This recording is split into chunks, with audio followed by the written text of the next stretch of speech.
A gente vai falar sobre multiplicadores de tensão e linhas de campo elétrico. Eu sou a Fernanda e eu vou ser a moderadora. Eu me chamo Angélica. Meu nome é Fabrício. E meu nome é Pedro Henrique. Eu vou fazer um resumo do que foi o experimento. Foi projetado um circuito multiplicador de tensão utilizando o programa Tinkercad, podendo utilizar só diodos, capacitores e chaves. Para avaliação das linhas de campo elétrico, a gente utilizou as simulações do programa Unsoft Maxwell, avaliando linhas para as cargas pontiformes, placas paralelas e material condutor pontiagudo. A gente também analisou os efeitos da gaiola de Faraday ao mudar o material utilizado em uma simulação que era não condutor para condutor. Uma introdução é que, atualmente, precisamos de circuitos com diferentes valores de tensão para atender à necessidade de diversos projetos eletrônicos. Para atingir esse objetivo, a gente pode utilizar de um multiplicador de tensão, usando apenas diodos e capacitores, como a gente fez no decorrer do trabalho, e também utilizaremos de experimentos simulados para entender o comportamento do campo elétrico em diferentes tipos de condutores, assim como não condutores. O Fabrício vai falar um pouco da teoria para a gente agora. Olá, tudo bem? Vou falar um pouco da teoria da multiplicação de tensão. O multiplicador de tensão, ele é basicamente um dispositivo eletrônico que ele contém circuitos específicos de aumento de voltagem que eles vão ser usados a partir de uma corrente alternada de baixa voltagem. Ele é um dispositivo eletrônico, né, que requer uma entrada de voltagem mais alta, como corrente direta ou corrente contínua.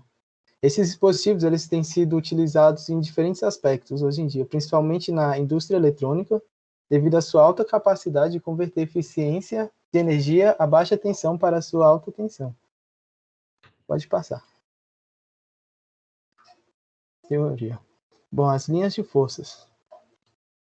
Podemos representar um campo elétrico através das suas orientações e sentido do seu vetor campo elétrico.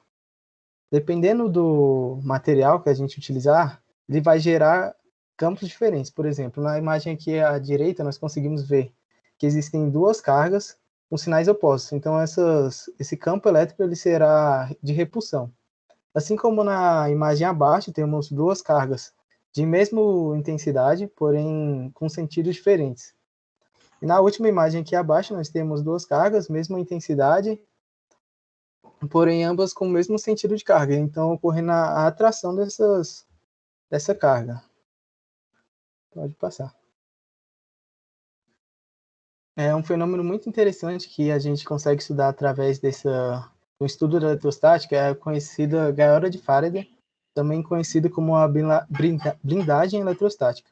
Esse fenômeno acontece apenas em materiais condutores, como metais, ferro, prata, cobre e outros. Ele possui a principal característica, que é que seu campo elétrico ele é nulo, ou seja, não ocorre a transferência de cargas elétricas. Em razão dessa alta mobilidade que dispõe as cargas elétricas dos materiais condutores, eles se espalham ao longo da superfície do metal.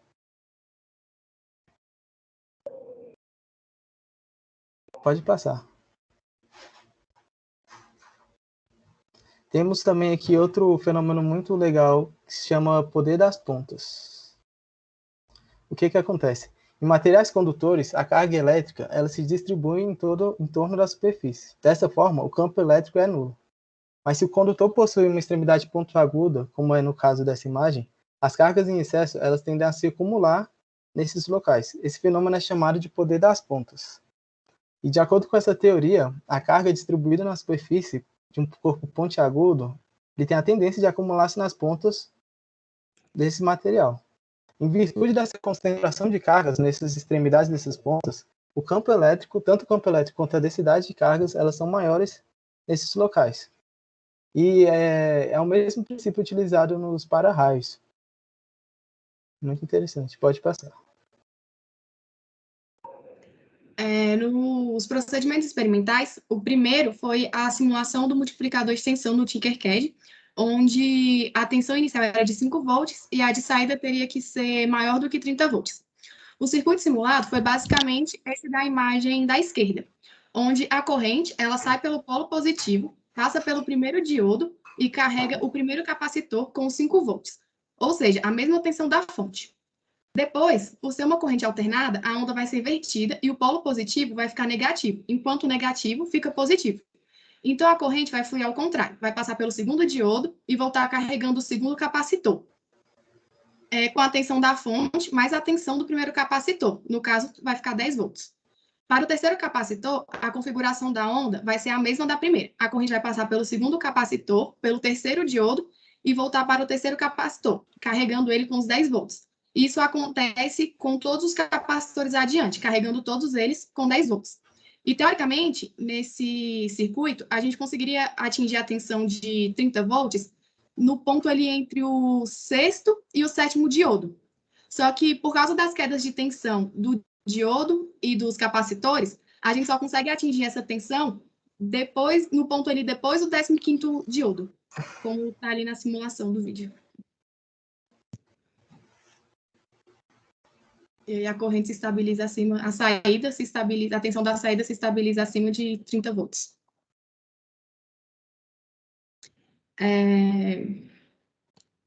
A teoria dos capacitores agora. Bom, capacitores são componentes passivos armazenadores de energia elétrica. Possuem dois condutores com uma diferença de potencial entre eles. Com o capacitor carregado, os condutores possuem a mesma magnitude, porém sinais opostos.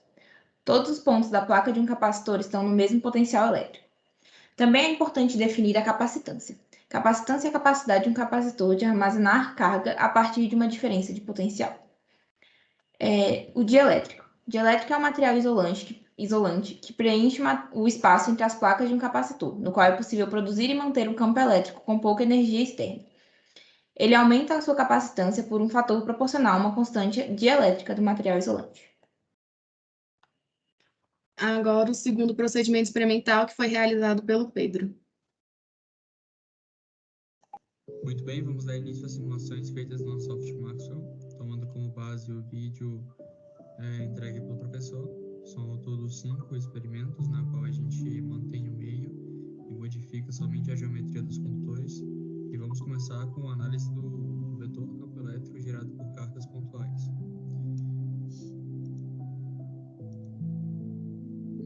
Começamos montando a geometria do sistema.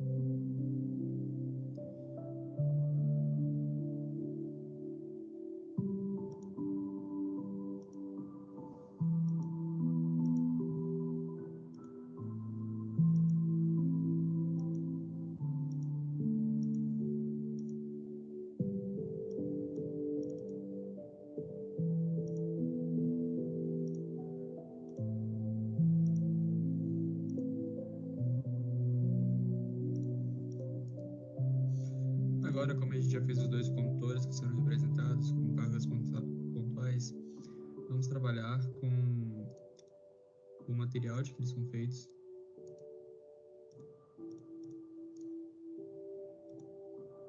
Vamos escolher material de condutor, vamos escolher ferro.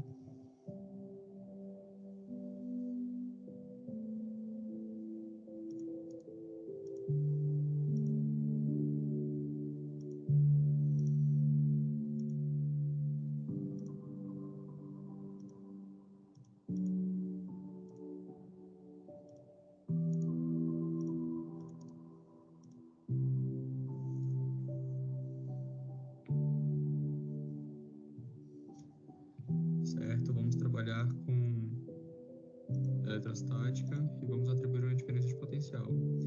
Este condutor rosa aqui, ele vai ser o nosso terra, né? Então vamos colocar ele como base, tomar ele com uma voltagem de 0 volts. E aqui, este condutor da esquerda, a gente vai colocar ele com a voltagem de 10 volts e pelo estudo temos que a diferença de potencial vai de maior potencial para de menor. Então aqui vai representar uma carga positiva e aqui uma carga negativa.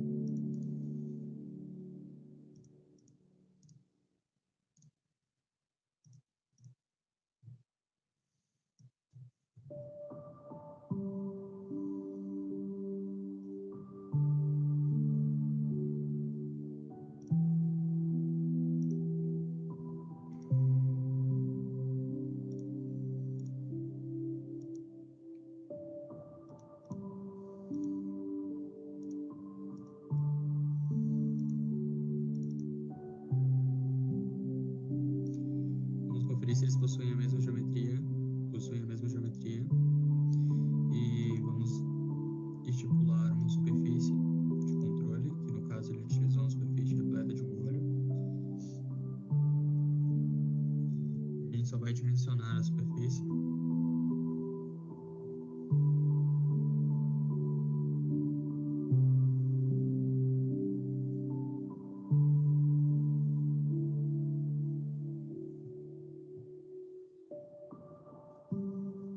Ok, superfície criada.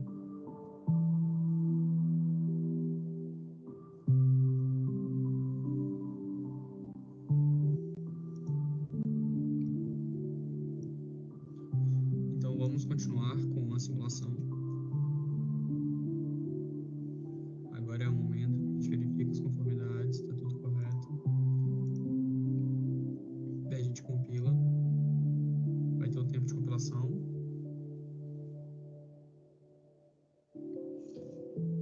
Compilação feita. Agora nós vamos verificar as linhas de campos que se formaram. Vamos escolher o campo XY.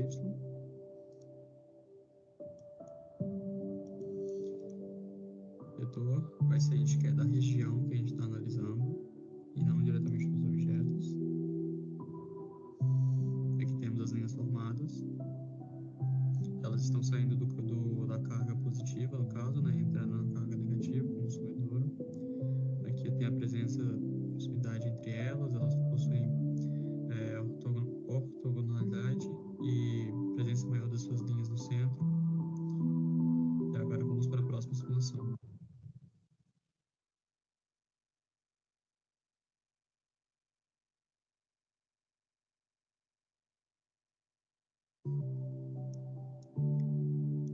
Vamos para a segunda simulação, feita de placas paralelas.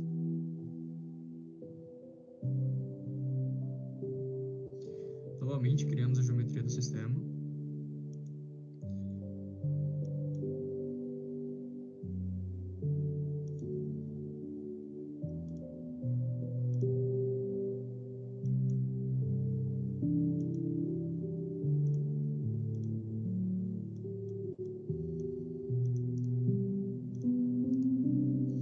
Trabalharemos com placas de ferro.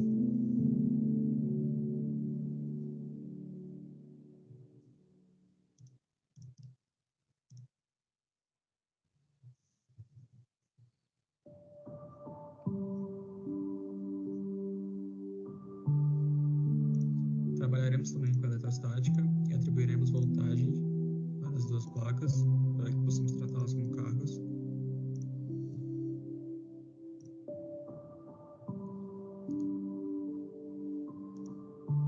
A placa da esquerda vai ter 10 volts, para que suas linhas saiam dela e entrem na outra placa de referência.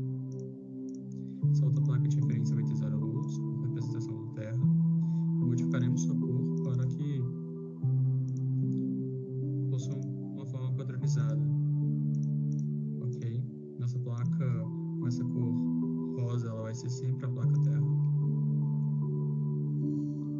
As placas de ferro, vamos ver se elas estão com as mesmas geometrias.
as voltagens que foram atribuídas.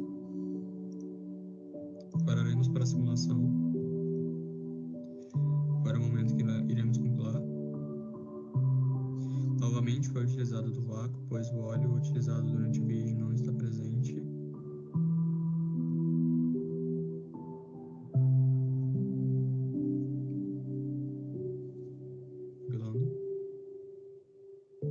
Comparação feita. Agora vamos verificar como é que as linhas se formaram. Tomando o plano XY, vetor da região. Correto, aqui temos, como era o previsto, elas viajam de forma reta no centro da placa, possui o fenômeno das pontas, que vamos explicar mais a fundo durante o trabalho, por conta de não serem placas infinitas, serem placas finitas, e este é o desenho formado do nosso vetor campo elétrico.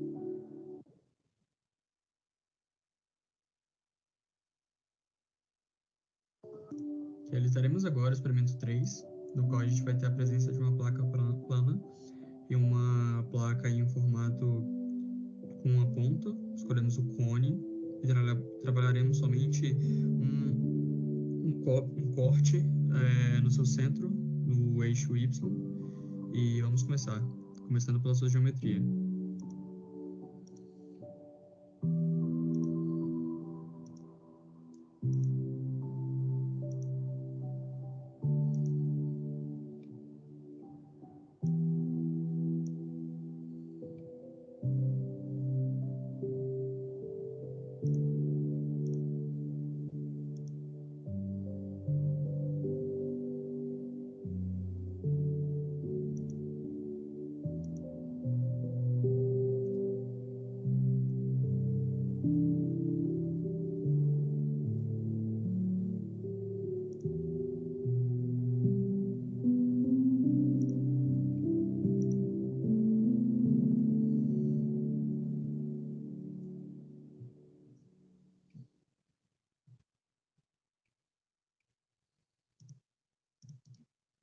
Modificaremos o material, colocaremos o material condutor como centro-ferro,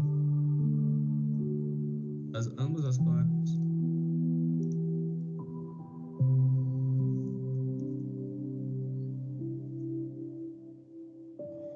Essa placa na qual apresentaremos carga positiva vai ser esta em formato triangular, olhando da vista superior. Então, o nosso terra vai ser a caixa. Modificaremos então sua cor para o valor representativo que já vínhamos utilizando. Colocaremos que vamos trabalhar com eletrostática. Atribuiremos diferença de potencial para as placas.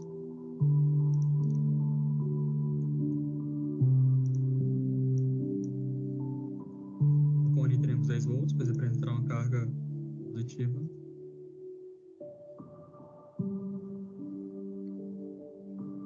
Para a caixa, colocaremos 0 volts, pois representará a nossa terra. Então, o correto seja que as linhas saiam do cone e vá para a placa.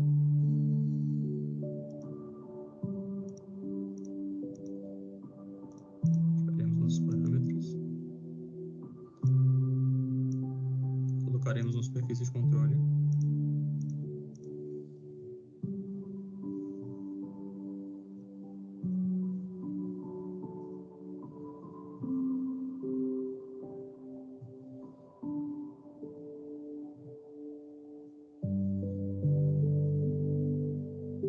Superfície criada.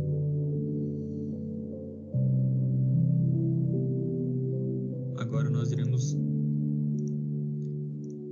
arrumar os parâmetros que faltam para que possamos fazer a computação. Vamos avaliar as linhas.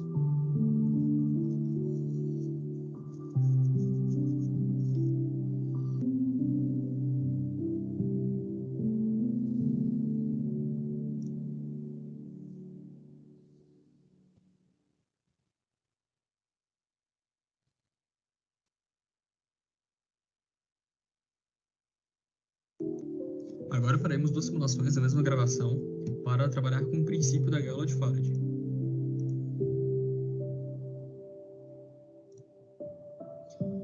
Começamos também montando a geometria do nosso sistema. A gente vai trabalhar com duas placas planas separadas.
Após compilarmos, temos a presença desta figura. Temos aqui que as linhas de campo elas não atravessam dentro do condutor, o que era de se esperar da gaiola de Faraday, pois utilizamos o condutor de ferro. E agora vamos modificar este condutor interno. A gente vai colocar para um material não condutor, sem condutibilidade, e ver o que acontece.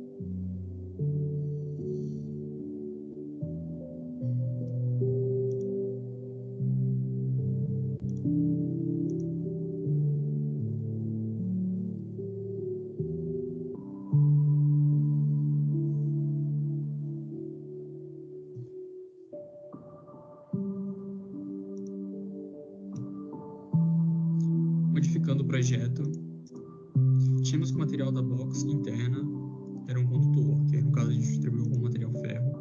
Vamos procurar aqui um isolante qualquer. Aqui, ó, temos um isolante aqui abaixo, temos aqui que a sua condutibilidade da bola de 0.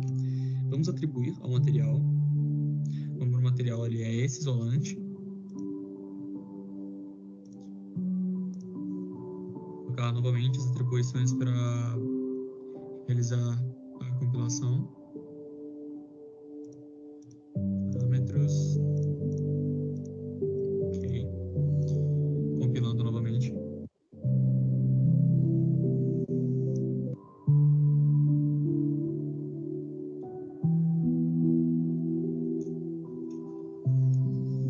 Compilação concluída. Agora vamos ver as linhas de campo que se formaram. Esquecemos de colocar o plano que vamos analisar. A gente quer o campo na região. Aqui. Agora a gente possui a presença do campo ele passando por dentro do nosso material não condutor. Aqui no primeiro caso tínhamos a gaiola de Faraday. que agora não temos mais.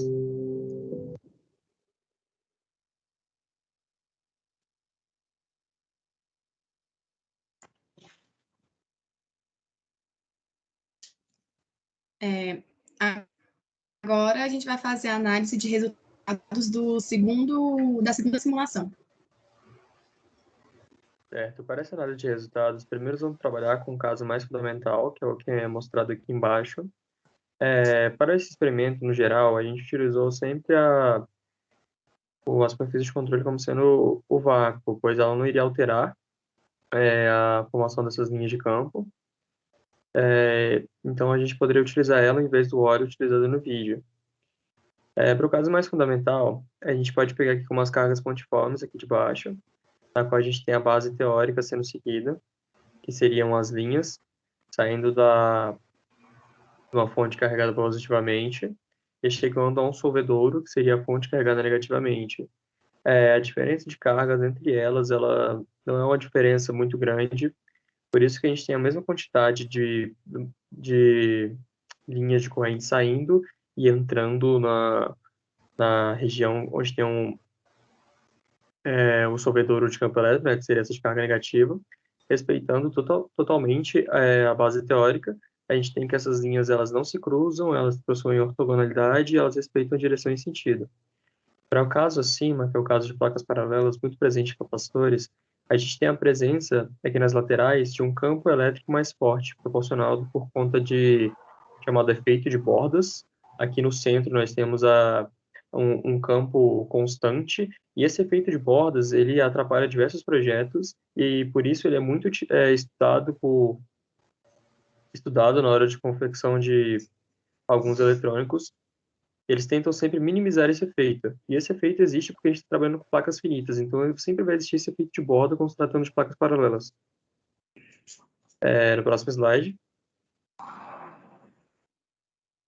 O que temos de mudança aqui a gente tem aqui a presença do fenômeno chamado gala de Faraday, na qual já foi discutido.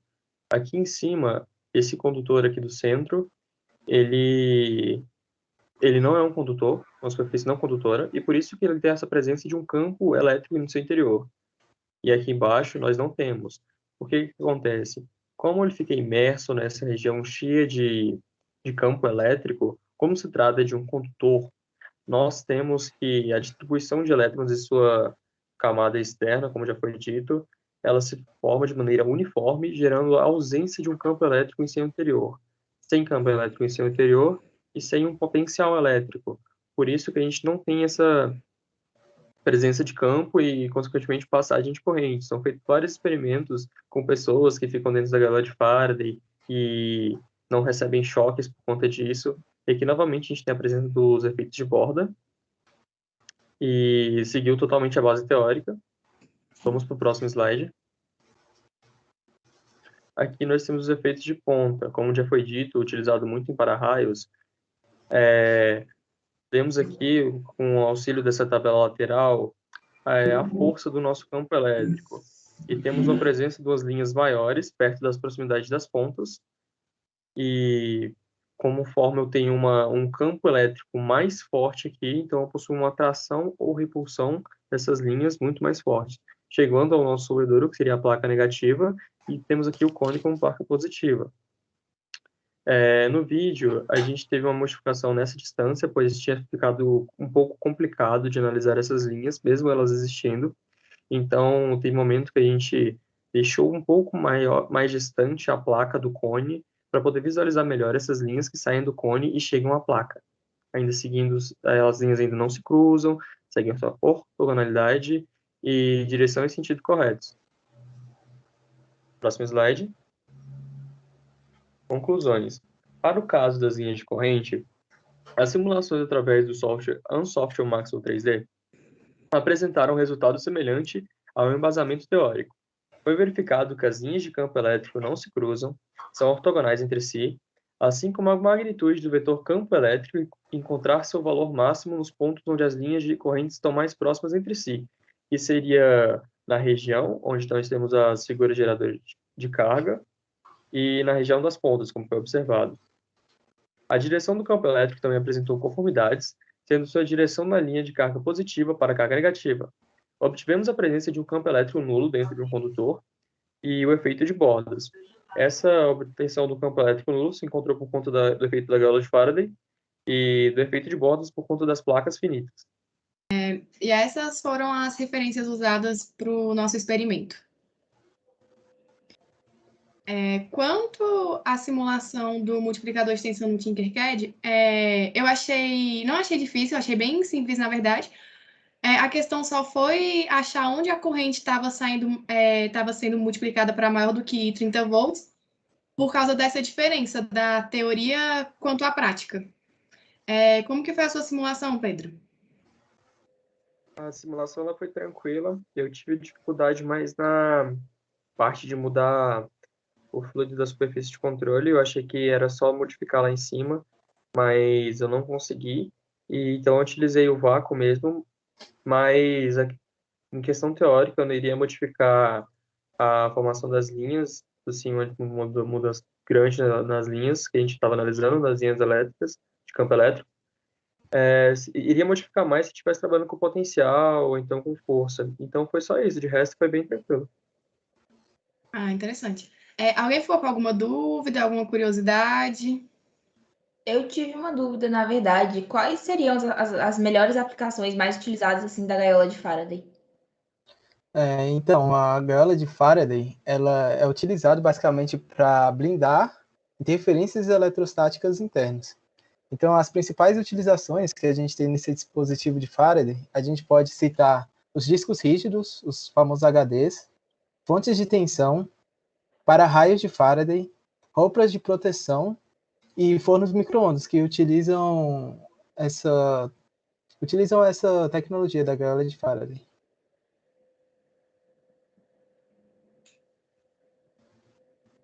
Alguém quer acrescentar alguma coisa? Alguma curiosidade? Outro ponto que a gente tinha comentado também durante a apresentação é a questão da força das pontas, né? Enquanto a gaiola de Faraday você não quer que passe um campo elétrico dentro de alguma estrutura ou coisa do tipo, como o Fabrício falou, já você consegue, se você quer que tenha uma passagem de corrente, o que você atraia um campo elétrico, você utiliza a força das pontas, que é o que é utilizado em para-raios, né? E a gente coloca numa superfície bastante alta, uma ponta, e ele é aterrado, toda a haste condutora, e assim ela faz a atração, né, dessas descargas elétricas que acontecem e leva para o aterramento. E é um tipo de aplicação para o conteúdo que foi visto durante esses experimentos também. Muito interessante, deu para a gente E ver uma muita curiosidade também é que o Brasil é o país onde mais morre pessoas por descargas elétricas, então é bem importante.